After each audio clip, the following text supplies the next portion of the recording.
Welcome back, Capricorn. So in the last video, I put these videos out. I try to make them concise and quick for people who don't have a lot of time and are just looking for direction and insight. And oftentimes I fail to mention everything about a card because there's so much information. And here I am trying to translate the, spiritual concepts into linear time and the day-to-day and human terms. And as such, I mentioned, of course, that in the last reading, the Hierophant in the past position represented personal truth. But specifically, I'm feeling it represents a personal truth attained. So a lesson in personal truth that was achieved in the last cycle of Uranus in Aries in the first house. So we were all dealing with that, like self-issues, self-assessment, self-growth, self-actualization. Well, as I pulled these cards, the first card that came in is the World card. The World card is quite literally a card of achievement and mastery of a cycle. All right, it's not just rebirth and a long-term new cycle coming in, but it's actually it was like the full acceptance of a lesson. And in the last reading, if you watched Capricorn, you saw the Ten of Swords. That was, that's all about coming to the place you are by having gone through a lot of lessons. And that's what this World card is. It's completion, but it's also rebirth. And this is the new cycle. You got the Ace of Wands. So yeah, it's a new creative cycle. This is something passionate. This is something that's going to bring you a lot of fulfillment. And remember, we talked about identifying that.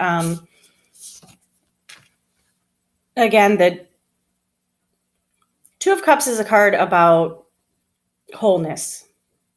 And so oftentimes it's referred to as a card of partnerships, but it's partnerships and relationships with other people that bring us a sense of completion and wholeness. But specifically in this reading, with the World and with the new start, these energies are emphasizing a unique individual sense of wholeness. And this is what's in store for Capricorn. And I am so excited to see all these Capricorns rising to their potential and expressing their creativity.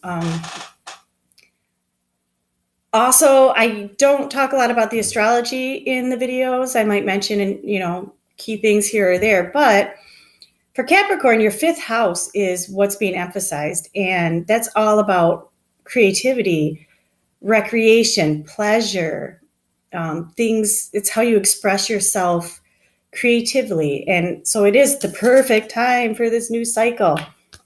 So the last card that jumped out was this Seven of Pentacles reversed. And in the reverse, this is basically saying that this time for work it's not necessarily over. It's just the emphasis is now on creativity. So whether this is like putting creativity into your job, perhaps starting a whole new job, this is where the emphasis is. This is the new energy. This is the old. Now, if we turn it over, it also shows or signifies work completed. And, so like the energy has been put into something, and it's just kind of like waiting on that return, the return of that energy, return on that investment, that return in a relationship for the emotional, the emotions that you put into it. But it's all about that. It's about work put in and then waiting for the return on it. And this is also a 7. So it's a karma card. And when we see it with the World, whenever we see a 7 with the World card, this is about karma. This is about a karmic cycle. This is all new Capricorn, all exciting. I can't wait to see what the Capricorns do with this like fifth house creativity being highlighted and this brand new energy coming in. And I'm going to come back in about a week with, to see where we are going into June. Until then, have fun, Capricorn.